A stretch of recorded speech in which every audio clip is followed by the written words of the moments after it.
السلام علیکم ورحمۃ اللہ وبرکاتہ۔ الحمد للہ رب العالمین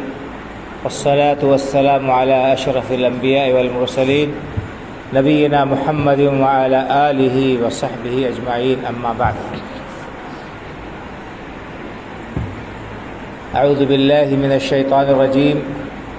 بسم اللہ الرحمن الرحیم۔ انا اعطیناک الکوثر فصل لربک وانحر ان شانئک هو الابتر۔ محترم بزرگوں،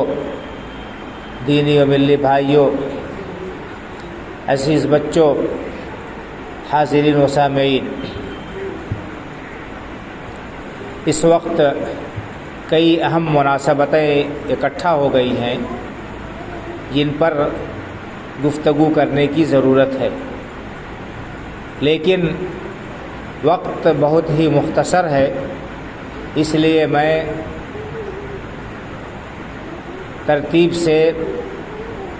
اور اہم ترین جو باتیں ہیں ان پر بالترتیب گفتگو کرنے کی کوشش کروں گا باذن اللہ تعالی۔ اللہ تعالیٰ سے دعا ہے کہ اللہ تعالیٰ مجھے حق کہنے کی اور سب لوگوں کو سن کر اس کے مطابق عمل کرنے کی توفیق عطا فرمائے، آمین۔ بزرگوں اور بھائیوں، سب سے پہلے میں جس بات کی طرف اشارہ کرنا چاہتا ہوں یا جس چیز کی طرف میں آپ لوگوں کی توجہ مبذول کرانا چاہتا ہوں وہ ہے ان ایام کی اہمیت اور ان کی فضیلت اور ان کا مقام و مرتبہ جن سے ہم گزر رہے ہیں۔ یہ ذی الحجہ کا پہلا عشرہ ہے اور یہ بہت ہی زیادہ فضیلت والا عشرہ ہے۔ بخاری شریف کی حدیث ہے، اللہ کے رسول صلی اللہ علیہ وسلم نے ارشاد فرمایا کہ ذی الحجہ کے ابتدائی 10 دنوں میں نیک عمل اللہ کو اس قدر محبوب ہیں کہ سال کے دوسرے دنوں میں کوئی بھی نیک عمل اللہ کو اتنا محبوب نہیں ہے۔ لوگوں نے کہا کہ اللہ کے رسول صلی اللہ علیہ وسلم، کیا سال کے دوسرے دنوں میں جہاد کرنا بھی اتنا اللہ کو محبوب نہیں ہے، اس کا وہ درجہ نہیں ہے جو ان دنوں کی عبادت کا ہے؟ تو اللہ کے رسول صلی اللہ علیہ وسلم نے ارشاد فرمایا کہ ہاں، سال کے دوسرے دنوں میں جہاد کرنے کا بھی وہ درجہ نہیں ہے جو ان دنوں کی عبادت کا ہے اور جس قدر ان دنوں کی عبادت اللہ کو محبوب ہے۔ ہاں، جو شخص اپنی جان اور اپنا مال سب کچھ لے کر اللہ کے راستے میں نکل گیا اور اپنا سارا مال بھی اللہ کے راستے میں خرچ کر دیا اور اپنی جان بھی اللہ کی راہ میں قربان کر دی، ایسے شخص کا یہ عمل ان دنوں کے عمل کے برابر ہو سکتا ہے۔ تو یہ بہت ہی فضیلت والے دن ہیں۔ ایک دوسری حدیث میں اللہ کے رسول صلی اللہ علیہ وسلم نے ارشاد فرمایا کہ ان دنوں سے بڑھ کر سال کے کوئی دوسرے دن اللہ کی نگاہ میں نہیں ہے، نہ ہی ان 10 دنوں کی عبادت سے زیادہ محبوب اللہ رب العالمین کو کوئی دوسری عبادت ہے۔ سال کے دوسرے دنوں میں انسان جو عبادت کرتا ہے وہ اللہ کو اتنی محبوب نہیں ہے جتنی ان 10 دنوں میں کی گئی عبادت اللہ کو محبوب و پسندیدہ ہے۔ اس لیے آپ نے فرمایا کہ فَأَكْثِرُوا فِيهِنَّ مِنَ التَّحْلِيلِ وَالتَّحْمِيدِ وَالتَّكْبِيرِ أو كما قال صلی اللہ علیہ وسلم۔ اس لیے ان دنوں میں کثرت سے اللہ رب العالمین کی حمد بیان کرو، اللہ رب العالمین کی توحید بیان کرو، اللہ رب العالمین کی کبریائی اور بڑائی بیان کرو۔ اسی لیے ان دنوں میں کثرت سے تکبیر کہنے کا حکم دیا گیا، کثرت سے تکبیر کہنے کا حکم دیا گیا ہے کہ انسان ذی الحجہ کا چاند نکلنے سے لے کر 13 تاریخ ایام تشریق کی شام تک کثرت سے تکبیر کہتا رہے، اور اس کے لیے کسی وقت کی کوئی تحدید نہیں ہے۔ یہ جو لوگوں میں مشہور ہے کہ 9 ذی الحجہ کی فجر سے لے کر 13 ذی الحجہ کی عصر تک ہر فرض میں نماز کے بعد ایک بار تکبیر کہنا چاہیے، تو یہ قول مشہور ہے لیکن اس کی کوئی صحیح دلیل نہیں ہے۔ صحیح بات یہ ہے کہ ذی الحجہ کا چاند نظر آنے سے لے کر ہی دن اور رات میں اور کسی بھی وقت میں زیادہ سے زیادہ تکبیر پڑھتے رہنا چاہیے۔ آپ پائیں گے صحابہ کرام رضی اللہ تعالیٰ عنہ مجمعین کا طرز عمل کہ وہ کثرت سے تکبیر کا اہتمام کیا کرتے تھے۔ حضرت ابو ہریرہ رضی اللہ تعالیٰ عنہ اور حضرت عبداللہ بن عمر رضی اللہ عنہما کے بارے میں آتا ہے کہ یہ لوگ عشرہ ذی الحجہ میں، ذی الحجہ کے ابتدائی 10 دنوں میں بازار جاتے تھے۔ کس لیے؟ خرید و فروخت کے لیے نہیں، تجارت کے لیے نہیں، کاروبار کی غرض سے نہیں، صرف تکبیر کہنے کے لیے کہ وہ جاتے تھے بازار میں، بلند آواز سے تکبیر کہا کرتے تھے تاکہ ان کی تکبیر سن کر دوسرے لوگوں کو بھی یاد آ جائے وہ بھی تکبیر کہیں۔ تو اس کا ہمیں بڑا اہتمام کرنا چاہیے، تکبیر کثرت سے کہتے رہنا چاہیے، اور تکبیر کے لیے کوئی خاص صیغہ وارد نہیں ہے، اللہ کے رسول صلی اللہ علیہ وسلم سے کوئی خاص صیغہ ثابت نہیں ہے، البتہ صحابہ کرام رضی اللہ تعالیٰ عنہ مجمعین سے متعدد صیغے آئے ہیں، جن میں سے مشہور صیغہ حضرت عبداللہ بن مسعود رضی اللہ تعالیٰ عنہ کا ہے، جسے ہم لوگ پڑھتے ہیں اللہ اکبر لا الہ الا اللہ واللہ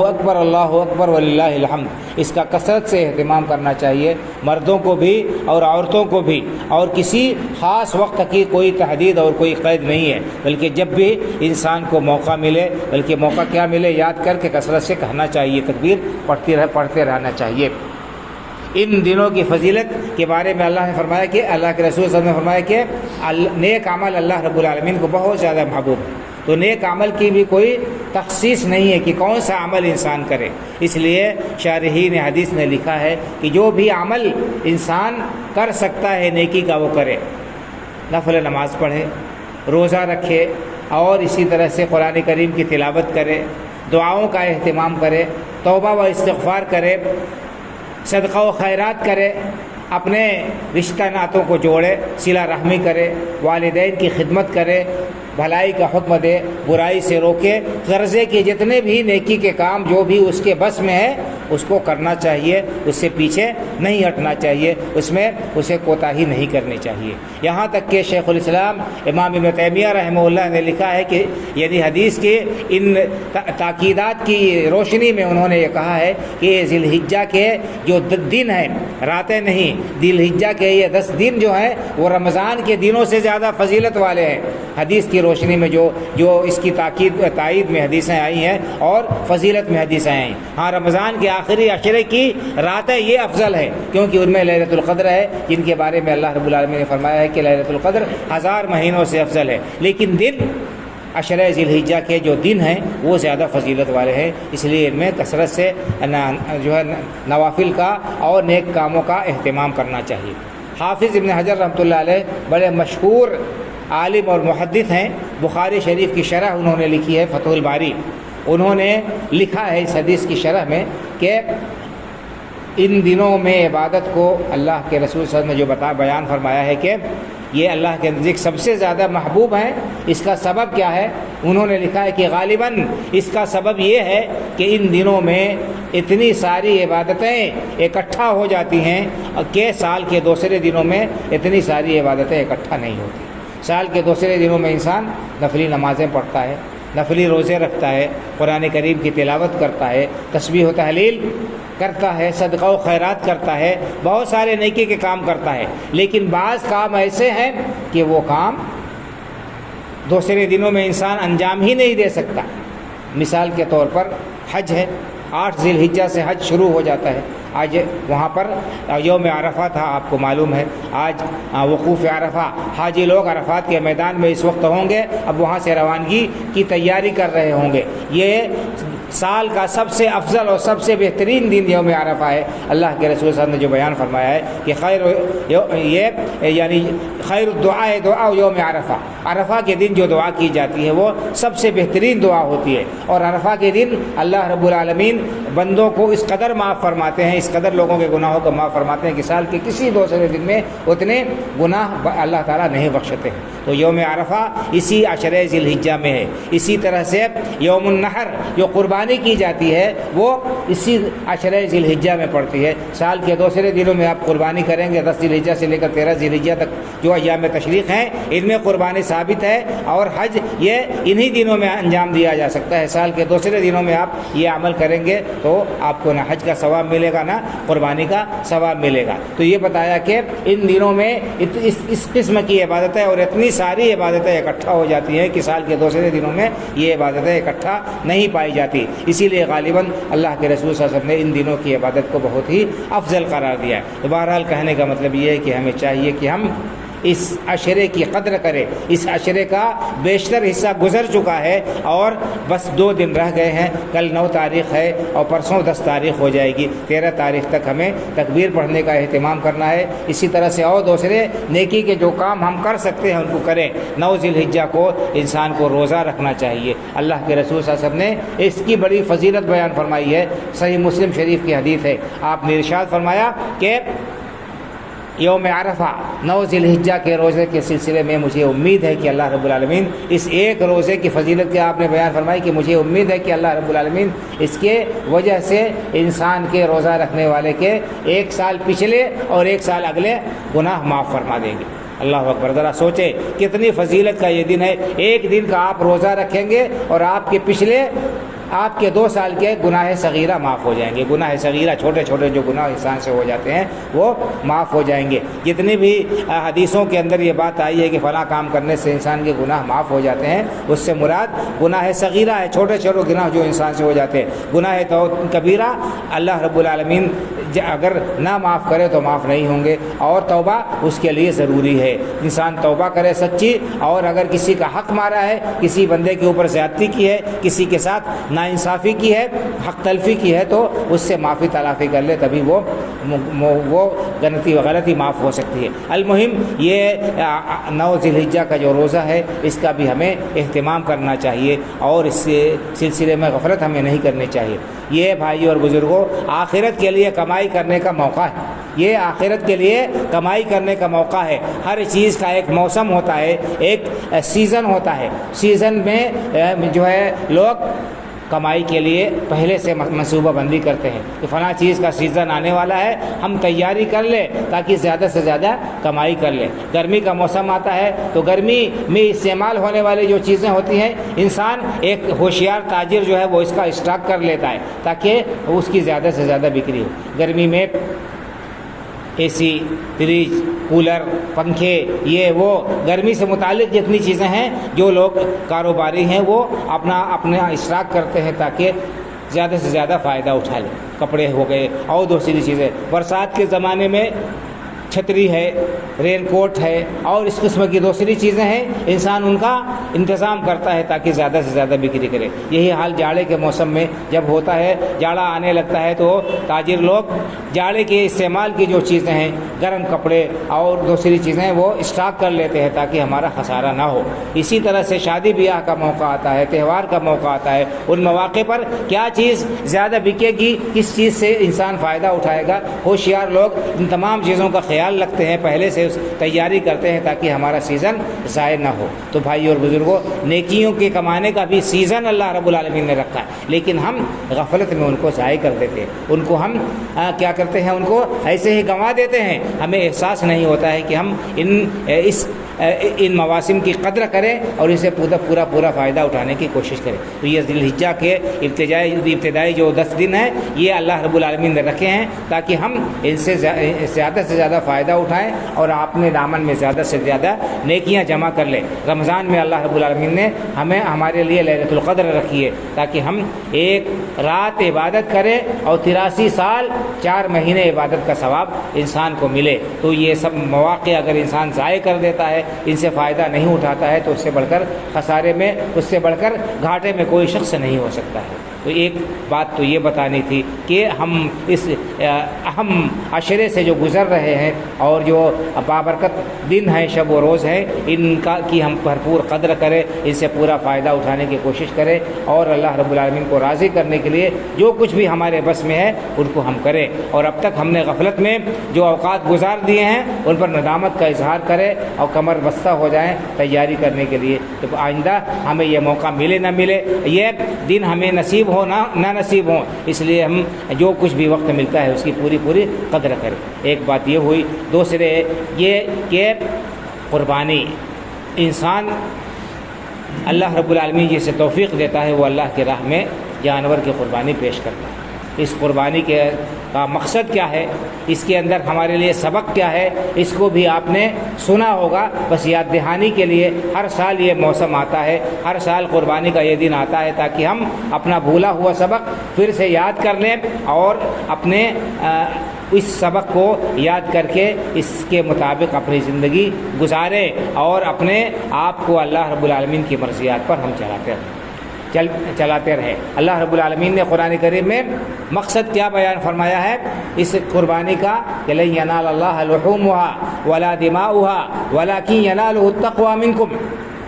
اللہ رب العالمین کو قربانی کے جانور کا خون اور گوشت نہیں پہنچتا، اللہ رب العالمین کو تمہارے قربانی کے جانوروں کے خون اور گوشت کی ضرورت نہیں ہے، اللہ رب العالمین تو تمہارے دلوں کے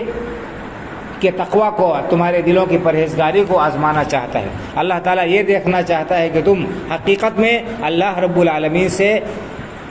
کس قدر ڈرتے ہو اور اللہ رب العالمین کی رضامندی حاصل کرنے کا کتنا جذبہ تمہارے دل میں پایا جاتا ہے۔ تم جو بھی عمل کر رہے ہو وہ اللہ رب العالمین کی رضامندی کے لیے ہے یا اللہ رب العالمین کے بجائے کوئی اور کی رضامندی کے بجائے کوئی اور مقصد تمہارا ہے۔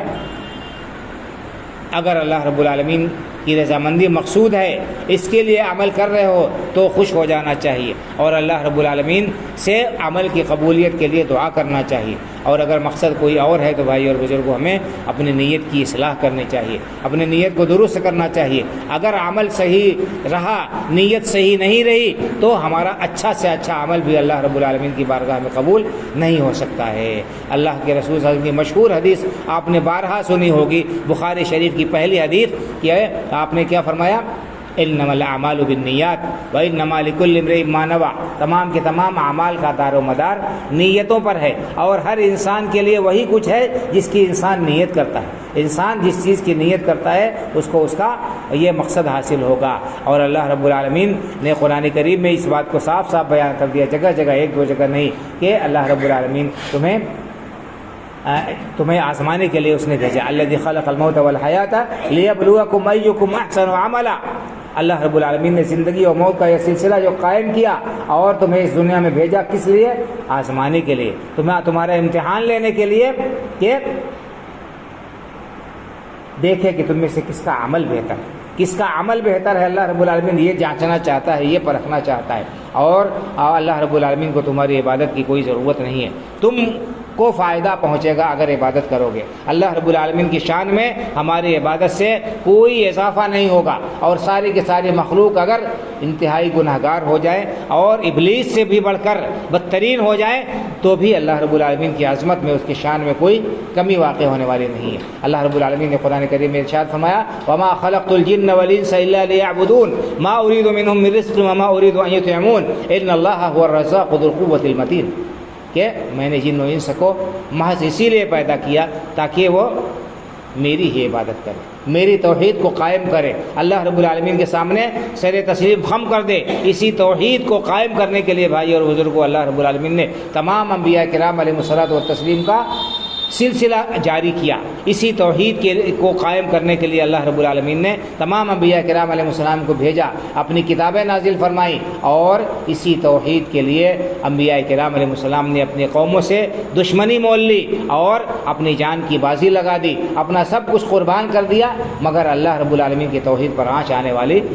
آنا انہوں نے گوارا نہیں کیا۔ توحید کا موضوع ایسا ہے کہ اس پر جتنی بھی گفتگو کی جائے کم ہے، اور آج کے زمانے میں اس موضوع پر گفتگو کرنے کی اور بھی زیادہ ضرورت ہے بھائی اور بزرگوں۔ کیوں؟ اس لیے کہ آج شرک اپنی مختلف شکلوں میں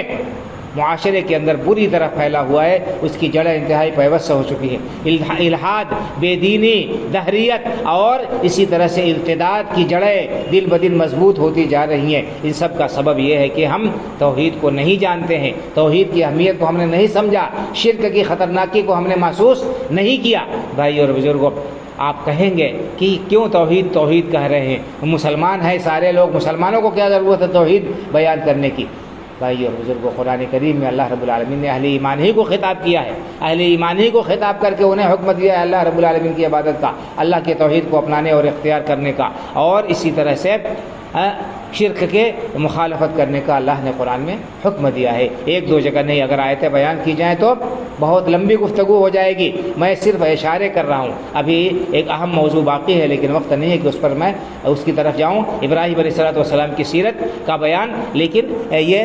قرآن عید قربہ کا جو پیغام ہے وہ میں آپ کے سامنے رکھنا چاہتا ہوں۔ اللہ رب العالمین نے قرآن کریم میں کیا فرمایا؟ لن ینال اللہ لحومها ولا دماؤها ولکن ینالہ التقوی منکم۔ اللہ رب العالمین کو تمہارے قربانی کے جانوروں کا خون اور گوشت مطلوب نہیں ہے، اللہ رب العالمین تمہارے دلوں کی پرہیزگاری دیکھنا چاہتا ہے، آزمانا چاہتا ہے۔ تو ہمیں چاہیے کہ ہم انتہائی خلوص کے ساتھ اللہ رب العالمین کی رضامندی حاصل کرنے کے لیے ہی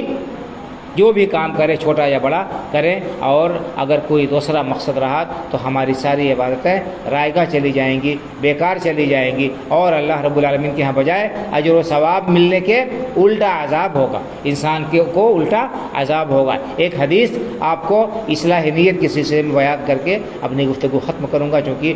نماز کا وقت ہو رہا ہے، کہ اللہ کے رسول صلی اللہ علیہ وسلم نے بیان فرمایا کہ سب سے پہلے جہنم میں جو لوگ ڈالے جائیں گے وہ تین طرح کے لوگ ہوں گے۔ بظاہر ان کا عمل بہت اچھا ہوگا، لیکن نیت صحیح نہ ہونے کی وجہ سے، نیت کے اندر کھوٹ ہونے کی وجہ سے ان کا یہ عمل ان کے لیے وبال جان ہو جائے گا اور انہیں جہنم میں ڈال دیا جائے گا۔ کون لوگ ہوں گے؟ نمبر 1 عالم ہوگا، نمبر 2 مجاہد ہوگا، اور نمبر 3 سخی اور فیاض ہوگا۔ اللہ رب العالمین عالم کو بلائے گا اور قاری کو بلائے گا اور اس کو اپنی نعمتیں پہچانوائے گا، اور کہے گا کہ میں نے تجھے یہ نعمت دی تھی، تو مجھے یہ نعمت دی تھی، تم نے کیا کیا؟ اللہ رب العالمین وہ بندہ کہے گا کہ اے پروردگار، میں نے تیرے لیے قرآن پڑھا اور میں نے علم سیکھا اور سکھایا۔ اللہ رب العالمین فرمائے گا تو جھوٹ کہتا ہے، تو نے اس لیے قرآن نہیں پڑھا تھا تاکہ میری رضامندی تجھے حاصل ہو، تو نے اس لیے قرآن پڑھا تھا تاکہ تجھے بڑا عالم کہا جائے، بڑا قاری کہا جائے، تجھے یہ مقصد حاصل ہو گیا، لوگوں نے تیرے علم کی اور تیرے قرات کی تعریف کر دی، اور اس کے بعد اللہ تعالیٰ حکم دیں گے اور ایسے عالم کو اودھے منہ جہنم میں ڈال دیا جائے گا۔ اور اس کے بعد ایک شخص کو لایا جائے گا جس نے میدان جہاد میں اپنی گردن کٹا دی ہوگی، اپنا خون بہا دیا ہوگا، اپنی جان نشاور کر دی ہوگی، اسے لایا جائے گا۔ اللہ رب العالمین اس سے بھی اپنی نعمتیں پہچانوائے گا اور پوچھے گا تو نے کیا کیا؟ بندہ کہے گا کہ اللہ، میں نے تیرے راستے میں اپنی جان تک قربان کر دی اور میں نے تیرے دین کی سربلندی کے لیے فلاں کام کیا۔ اللہ رب العالمین فرمائے گا تو جھوٹ کہتا ہے، تو نے اس لیے میدان جنگ میں داد شجاعت نہیں دی تھی تاکہ میرا دین سربلند ہو، تو نے تو اپنی شہرت اور ناموری کے لیے، اپنی مردانگی کے لیے اور اپنی بہادری کے لیے یہ سارا کام کیا تھا تاکہ تیرا نام ہو، لوگ تو کہیں تو بڑا بہادر تھا، بڑا جواں مرد تھا، بڑا جری شخص تھا، بڑا دلیر تھا، تو تیرا مقصد حاصل ہو گیا، دنیا میں تجھے کہہ دیا گیا جو تیرا مقصد تھا۔ اس کے بعد اللہ تعالیٰ حکم دیں گے اور اسے جہنم میں ڈال دیا جائے گا۔ اس کے بعد ایک سخی کو لایا جائے گا جس نے بڑا مال اللہ کے راستے میں لٹایا ہوگا، بظاہر اللہ کے راستے میں غریبوں کو دیا ہوگا، محتاجوں کی مدد کی ہوگی، یتیموں بیواؤں کی خبر گیری کی ہوگی، خیر و بھلائی کے راستے میں بڑا جو ہے مال اس نے خرچ کیا ہوگا۔ اللہ تعالیٰ اس سے بھی اپنی نعمتیں پہچانوائے گا، پھر پوچھے گا تو نے کیا کیا؟ وہ کہے گا کہ اللہ، میں نے تیرے راستے میں مال خرچ کیا اور یہ کیا اور وہ کیا۔ اللہ تعالیٰ کہے گا کہ تو نے جھوٹ کہا، تو نے اس لیے مال نہیں خرچ کیا تھا تاکہ تجھے میری رضامندی حاصل ہو، بلکہ تیرا مقصد تھا کہ دنیا میں تیری شہرت ہو جائے، ناموری ہو جائے اور تجھے بڑا سخی اور داتا کہا جائے۔ فقط قیل، اور تیرا مقصد حاصل ہو گیا، تجھے لوگوں نے سخی اور داتا کہہ دیا، فیاض کہہ دیا، اور اس کے بعد اللہ تعالیٰ حکم دیں گے ایسے شخص کو بھی جہنم میں ڈال دیا جائے گا۔ دیکھیں بظاہر کتنا اچھا عمل ان لوگوں نے کیا، لیکن دل میں کھوٹ تھا، نیت صحیح نہیں تھی، تو کیا ہوا؟ انسان کا سارا عمل بیکار ہو گیا، عکارت چلا گیا۔ اس لیے ہم چھوٹا بڑا جو بھی کام کرے محض اللہ رب العالمین کی رضامندی کے لیے ہونا چاہیے، اللہ رب العالمین کی خوشنودی کے لیے عمل ہونا چاہیے۔ اگر یہ مقصد رہا تب تو ہم کامیاب رہیں گے، ہمارا عمل اللہ کے ہاں مقبول ہوگا، اس پر اجر و ثواب ملے گا۔ اور اگر مقصد ایسا نہیں رہا، نیت کچھ اور رہی، تو سارا عمل، سارا کیا دھرا چوپٹ ہو جائے گا، برباد ہو جائے گا، اللہ رب العالمین کے ہم ناکام و نامراد ہو جائیں گے۔ اس لیے چھوٹا بڑا جو بھی ہم عمل کریں اللہ رب العالمین کے لیے ہمیں کرنا چاہیے۔ اسی طرح ایک چیز اور بھی ہے بھائی اور بزرگوں، کہ قربانی کے جانور میں جس طرح ہم دیکھتے ہیں کہ ہر عیب سے پاک ہو، اس کے اندر کوئی عیب نہ ہو، کانا نہ ہو، لولا لنگڑا نہ ہو، اور اس کے اندر اور کوئی عیب نہ ہو، اسی طرح سے ضروری ہے کہ ہماری کمائی بھی پاک ہونی چاہیے، طیب ہونی چاہیے، حلال ہونے چاہیے۔ حرام مال سے کیا گیا صدقہ اللہ کو قبول نہیں ہے۔ اللہ کے رسول صلی اللہ علیہ وسلم نے ارشاد فرمایا صحیح حدیث میں، ان اللہ طیب لا يقبل الا طیبا، اللہ رب العالمین پاک ہے اور اللہ کی بارگاہ میں پاکیزہ چیزیں ہی مقبول ہوں گی۔ تو اگر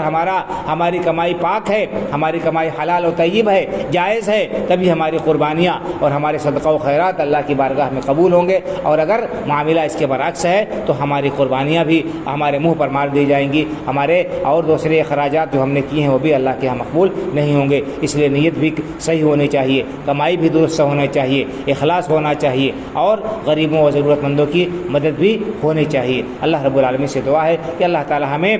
کہنے سننے سے زیادہ عمل کرنے کی توفیق عطا فرمائے، اللہ تعالی ہماری نیتوں میں اخلاص پیدا کرے، اللہ رب العالمین چھوٹی بڑی عبادتوں کو محض اپنی رضامندی کے لیے انجام دینے کی توفیق عطا فرمائے، اللہ تعالی چھوٹی بڑی ہماری تمام عبادتوں کو شرف قبولیت سے نوازے اور دنیا اور آخرت میں ان پر ہمیں بہترین بدلہ عطا فرمائے، اسلام پر زندہ رکھے، ایمان پر ہمارا خاتمہ ہو، آمین۔ اقول قولی ھذا واستغفر اللہ لی ولکم ولسائر المسلمین فاستغفروہ من کل ذنب انہ هو الغفور الرحیم، وصلی اللہ علی نبینا محمد وعلی آلہ وصحبہ اجمعین، والسلام علیکم ورحمۃ اللہ وبرکاتہ۔ 5 منٹ اور تشریف رکھیں، مولانا محمد مستقیم فیضی صاحب۔